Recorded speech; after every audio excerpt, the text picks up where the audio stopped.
សួស្តីអស់ subscriber ទាំងអស់គ្នានឹងឲ្យជួបជាមួយខ្ញុំបាទ Reth ម្ដងទៀតហើយនៅក្នុងវីដេអូថ្មីអូខេហើយថ្ងៃនេះគឺខ្ញុំមានក្បាច់ពិសេសមួយទៀតហើយបាទក្បាច់ថ្មីដែលខ្ញុំបានថាថ្មីបានដោយសារតែ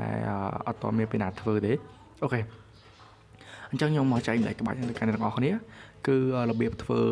logo personal តែម្ដងបាទ logo professional តែម្ដងលក្ខណៈអញ្ចឹងដូចបានឃើញនៅលើ thumbnail អីហ្នឹងបាទគឺស្អាតមែនតើដូចយើងធ្វើយើង edit នៅលើ Photoshop ក្នុង computer អញ្ចឹងណាប៉ុន្តែការពិតយើងធ្វើនៅលើទូរស័ព្ទដៃទេអូខេអញ្ចឹងមុននឹងធ្វើវីដេអូនេះខ្ញុំក៏ណែនាំអ្នកនរឲ្យ download កម្មវិធី2សិនដែលមានឈ្មោះថា PixelLab ជាមួយនឹង PicsArt បើអ្នកនរមានកម្មវិធី2នេះទេគឺធ្វើអត់កើតទេណាអញ្ចឹង download កម្មវិធី2នេះសិនណាអូខេ download រួចហើយតោះចូលទៅមើលពីការ edit ទាំងអស់គ្នា Let's go